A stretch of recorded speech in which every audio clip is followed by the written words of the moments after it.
Welcome to my YouTube channel Shrey से classes. हमने eco में एक चैप्टर स्टार्ट किया हुआ था। चैप्टर का नाम है गवर्नमेंट बजट। उसका एक बहुत छोटा सा टॉपिक आज पेंडिंग है जो आज हम खत्म कर रहे हैं। टॉपिक है हमारा बजटरी डेफिसिट। बेटा ध्यान से समझेंगे, मैंने आपको कल समझाया था प्रीवियस क्लास में। बजटरी डेफिसिट का मतलब क्या है? हमारे बजट में कमी है। अब बजट में दो चीजें आती हैं, एक रिसिप्ट और एक एक्सपेंडिचर।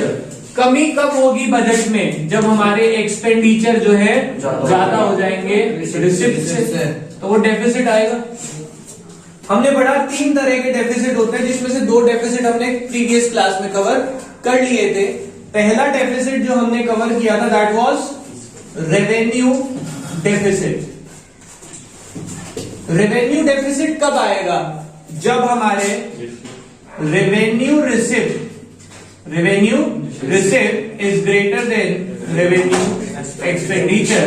तो जो डेफिसिट आएगा उस डेफिसिट को हम बोलते हैं रेवेन्यू डेफिसिट।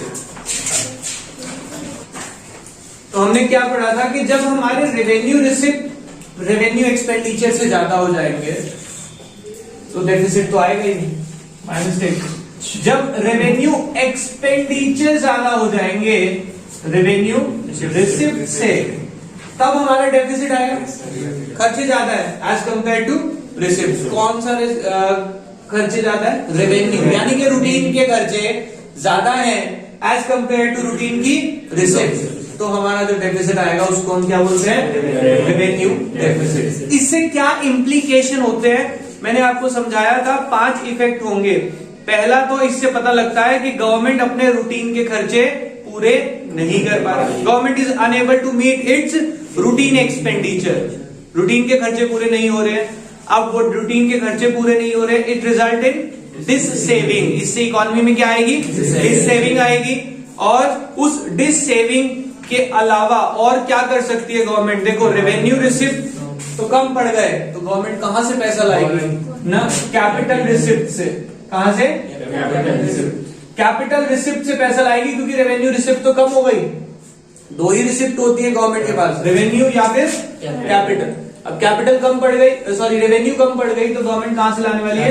Capital receipt. मतलब या तो बोरो करेंगे या फिर डिस इन्वेस्टमेंट करेंगे, यानी कि अपने शेयर बेचेगी गवर्नमेंट। ठीक है। और अगर ऐसा हुआ, कैपिटल रिसिप्ट से पैसा आएगा, तो इकोनॉमी में हो जाएगा इन्फ्लेशन। तो इकोनॉमी में क्या आएगा? इन्फ्लेशन आएगा। और इससे गवर्नमेंट को अगर कवर करना है अपने आप को, तो सिर्फ दो ही तरीके हैं इससे कवर करने के। या तो अपने खर्चे कम कर दो या अपने रेवेन्यू को बढ़ा लो। दो तरीके हैं इस डेफिसिट से बचने के, या तो खर्चे कम कर ले या फिर इनकम बढ़ा ले, तो वो कमी दूर हो जाएगी। ये तो रूटीन का है। अब बेटा कल मैंने जब समझाए थे तब आप सब कह रहे थे बड़ा सर समझ आ गया। अब आज रिवाइज नहीं करके आए, साफ पता चल रहा है। तो आपको एक सीक्वेंशियली अभी इसलिए रिवाइज कराया कि एक बार दिमाग में याद करो कि रूटीन में अगर कमी आती है तो इससे 5 इफेक्ट होते हैं सोसाइटी पे। हमारी इकोनॉमी में 5 इफेक्ट आएंगे। पहला कि गवर्नमेंट अपने रूटीन के खर्चे पूरे नहीं कर पा रही। दूसरा, इससे डिस सेविंग होगी। तीसरा, रेवेन्यू रिसिप्ट कम पड़ गया तो कैपिटल रिसिप्ट का यूज करना पड़ेगा, और कैपिटल रिसिप्ट का अगर यूज हुआ तो इन्फ्लेशन हो जाएगा इकोनॉमी में। और लास्ट में क्या? इससे कवर करने के सिर्फ दो ही तरीके, आइदर रिड्यूस द एक्सपेंडिचर और इंक्रीज द रेवेन्यू। फिर यही इसके दो सोर्सेज है रेवेन्यू डेफिसिट को कवर करने के। क्या दो सोर्सेज है? अभी बताया, या तो अपने खर्चे कम कर लो या फिर अपना रेवेन्यू बढ़ा लो। फिर हमने दूसरा डेफिसिट पढ़ा था fiscal deficit, right. Fiscal deficit का मतलब हमने क्या पढ़ा था? आप ध्यान से देखेंगे, जब हमारे टोटल एक्सपेंडिचर ज्यादा हो as compare to total receipt. Total receipt में हमने क्या एक्सक्लूड किया था? एक्सक्लूडिंग बोरोइंग, यानी कि रिसिप्ट में बोरोइंग वाली रिसिप्ट इंक्लूड नहीं करेंगे हम, क्योंकि हमने पढ़ा था रिसिप्ट हमारी दो तरह की रिसिप्ट होती है, revenue receipt, capital receipt. Capital receipt में एक पार्ट था बोरोइंग। कह रहे बोरोइंग वाली रिसिप्ट को इंक्लूड ना करना, क्योंकि वो आपकी एक्चुअल में रिसिप्ट नहीं है, वो तो लायबिलिटी है बल्कि आपकी। जिम्मेदारी बन जाएगी, ऑब्लिगेशन बन जाएगा। तो इसलिए बोरोइंग मत लेना। उसके अलावा जो रिसिप्ट है, अगर वो रिसिप्ट कम है as compare to total expenditure, इसका मतलब आपके पास सोर्स ऑफ इनकम तो कोई और बची ही नहीं। ये डेफिसिट, फिस्कल डेफिसिट क्या शो करता है? देखो, टोटल खर्चा मान लो, मैंने जो एग्जांपल दिया था गवर्नमेंट का है 12 या 15,000 करोड़ का। Total receipt excluding borrowing, suppose it is 12,500, तो गवर्नमेंट का डेफिसिट कितना आया? 2,500 करोड़। ठीक है, अब ये 2,500 करोड़ क्या है? इतना पैसा गवर्नमेंट को चाहिए ही चाहिए, और वो कहां से लाएंगे? सिर्फ एक ही तरीका बचता है, बोरोइंग। चाहे इंडिया के अंदर से बोरो करे, चाहे इंडिया के बाहर से बोरो करे, और कोई तरीका नहीं है। या फिर अपने सेंट्रल बैंक को कह दे कि नई करेंसी प्रिंट करो। अब नई करेंसी प्रिंट करने को हम बोलते हैं डेफिसिट फाइनेंसिंग। अगर नई करेंसी प्रिंट होती है तो क्या होता है? मार्केट में मनी सप्लाई बढ़ जाएगी, जिससे इन्फ्लेशन हो जाएगा। तो ये फिस्कल डेफिसिट के कुछ इंपैक्ट्स थे। इसके हमने 4 इंपैक्ट पढ़े थे बेटा, आपको याद दिलाऊं। सबसे पहला डेट ट्रैप। डेट ट्रैप का मतलब क्या था? यहां पे ध्यान से समझेंगे कि जब आपके पास टोटल एक्सपेंडिचर कम पड़े as compare to, total expenditure ज्यादा होगा एज कंपेयर टू टोटल, और आपको क्या करना पड़ेगा? बोरो करना पड़ेगा। और अगर एक बार बोरो कर लिया तो सोचें, आप अपने खर्चे पहले ही ज्यादा थे, बोरो कर लिया, उस पर इंटरेस्ट देना पड़ेगा, यानी कि खर्चे और बढ़ गए। और खर्चे बढ़ने से कौन से खर्चे बढ़े? इंटरेस्ट के। इंटरेस्ट एक रूटीन का खर्चा है जो हर महीने देना पड़ेगा, तो इससे हमारा रेवेन्यू डेफिसिट यानी रेवेन्यू एक्सपेंडिचर भी बढ़ जाएंगे। रूटीन के खर्चे बढ़ते ही रेवेन्यू डेफिसिट आ जाएगा, और आप सर्कल में फंस जाएंगे, रेवेन्यू और फिस्कल डेफिसिट के विशियस सर्कल में। उससे बाहर निकलना मुश्किल हो जाएगा देश के लिए, और आप डेट ट्रैप में फंस जाएंगे, क्योंकि लोन लेने से सिर्फ लोन की रीपेमेंट नहीं करनी पड़ती, यू हैव टू पे इंटरेस्ट ऑल्सो, हमें इंटरेस्ट भी देना पड़ता है। ठीक है, पहला डेट ट्रैप। दूसरा इफेक्ट क्या होता है? इकोनॉमी में इन्फ्लेशन आ जाता है। आपको अभी बताया क्या हो जाता है? इन्फ्लेशन, क्योंकि आप पैसा बोरो करेंगे, या फिर दूसरा तरीका क्या था? प्रिंट कराएंगे आरबीआई से, और प्रिंट कर रहे हैं तो मनी सप्लाई बढ़ रही है, और मनी सप्लाई बढ़ रही है तो इन्फ्लेशन होगा। तीसरा हमने पढ़ा था फॉरेन डिपेंडेंस, हम या तो इंडिया से बोरो करेंगे या इंडिया के बाहर से। अगर बाहर से बोरो किया तो हम उसके ऊपर डिपेंड हो जाएंगे। और लास्ट हमने पढ़ा था डेफिसिट फाइनेंसिंग।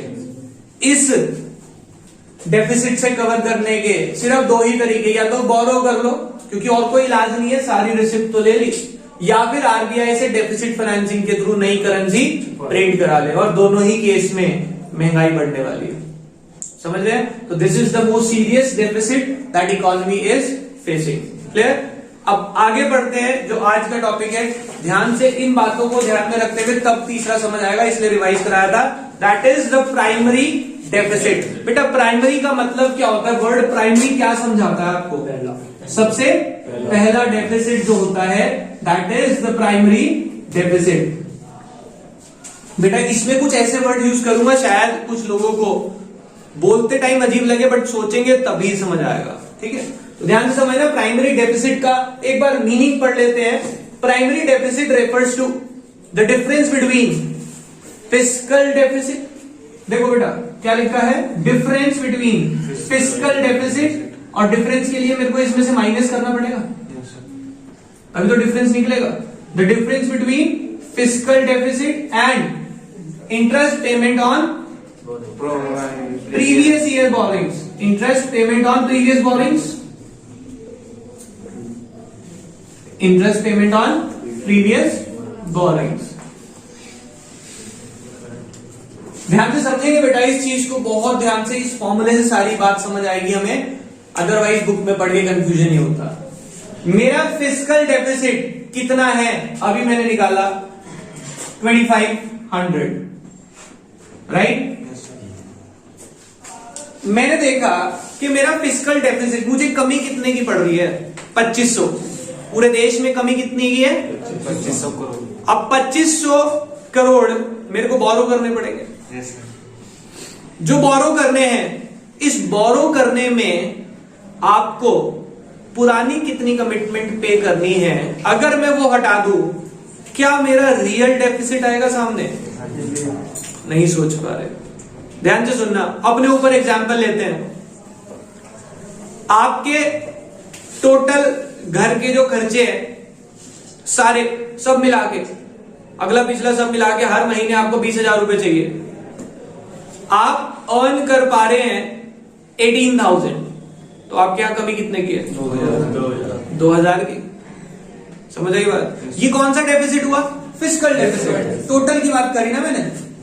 अब उस 2,000 को जब आपने एनालाइज किया, आपने देखा कि उसमें से 1950 रुपए का तो ब्याज जाता है जो पुराने लोन लिए थे। समझ रहे हैं बात को? अगर मैं वो पुराने लोन का अमाउंट इसमें से हटा दूं तो मेरी अपनी कमी कितने की है? सिर्फ 50 की। बात समझने की कोशिश करना कि दिक्कत है। मान लिया मैंने वो 2,000 का जो एग्जांपल लिया, सपोज वो आप 20,000 की आपकी खर्चे हैं महीने के और आप कमा रहे हैं 17,500, तो आपके यहां कमी कितने की आ रही है? 2,500 की टोटल। अब मैंने सोचा यार 2,500 की जो कमी आ रही है इसमें 2,450 रुपए का तो पिछला ब्याज जा रहा है, जो पहले हरकतें करी थी। अब उसके लिए गलत वर्ड यूज नहीं करना चाह रहा क्योंकि क्लास रिकॉर्ड हो रही है। तो जो पहले हरकतें करी थी हमने, उसका भुगतान कर रहे हैं। ये तो पुराने हैं ना।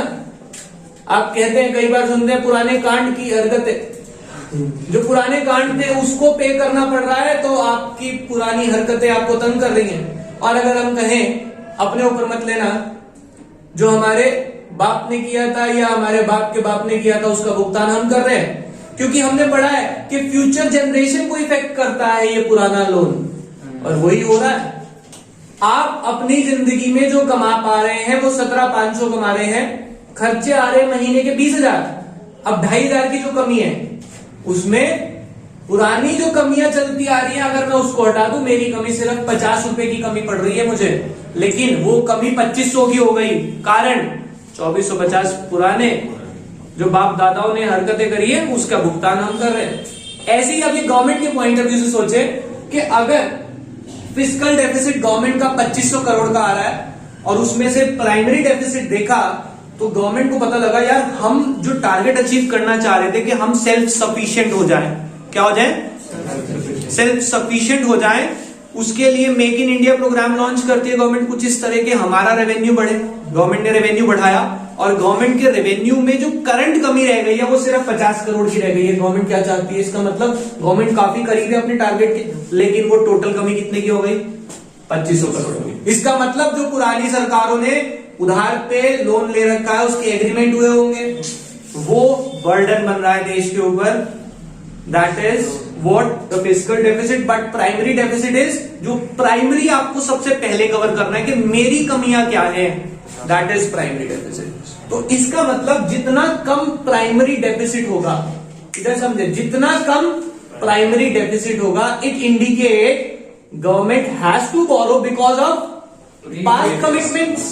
हमें बोरो करना तो पड़ेगा तब भी, पर क्यों? क्योंकि पुरानी कमिटमेंट इतनी बेकार थी हमारी कि वो चुका ही नहीं पाए आज तक। समझ रहे? और इससे बचने का सिर्फ एक तरीका, भाई पुराने लोन उतारो किसी भी तरह, क्योंकि इनका इंटरेस्ट का खर्चा खत्म नहीं हो सकता, देना पड़ेगा, हर बार देना पड़ेगा, क्योंकि आप एग्रीमेंट साइन कर चुके हैं। समझे बात को? What is primary deficit? और इसे प्राइमरी क्यों बोला? क्योंकि अभी मेरे पास करंटली ये कमी मेरे काम में भी है, ये कमी मेरे करंट के काम में भी है, पुरानी कमिटमेंट के अलावा। कितनी है? सिर्फ 50। और ये जब टोटल किया तो ये 2,500 हो गई। क्लियर हो गई बात? पढ़ते हैं एक बार क्या लिखा है। Meaning, primary deficit refers to the difference between fiscal deficit of the current year and interest payment on previous borrowings. समझ आ गई बात? आगे चलते हैं। इससे क्या इम्पैक्ट होगा हमारी सोसाइटी में? पढ़ते हैं। It indicate how much of the government borrowing, कह रहे इंडिकेट करता है गवर्नमेंट ने जो बोरो किया, are going to meet expenses other than interest payment, यानी कि इंटरेस्ट के अलावा हमें कितना लेना पड़ेगा वो बताता है प्राइमरी डेफिसिट। क्योंकि इसमें से हमने पुरानी इंटरेस्ट की पेमेंट हटा दी ना, तो ये जो है ये अमाउंट हमें अभी भी करंट के लिए लेना पड़ेगा। क्लियर हो गई बात? हाँ जी लोकेश, समझ आ गया? ये अमाउंट हमें अभी भी लेना पड़ेगा। आगे चलते हैं। The difference between fiscal deficit and primary deficit shows the amount of interest payment on borrowings made in the past. Line समझ नहीं आएगी, इधर देकर सब समझ आएगा। इधर yes, primary deficit, fiscal deficit minus this, minus वाले को उधर ले आओ, इसको उधर लेके जाए, क्या बनेगा? Fiscal deficit minus primary deficit, यानी कि difference between fiscal deficit and primary deficit is interest commitment. ये लिख दिया इन्होंने लाइन में और पागल बना रहे हैं। पढ़े दोबारा से लाइन को।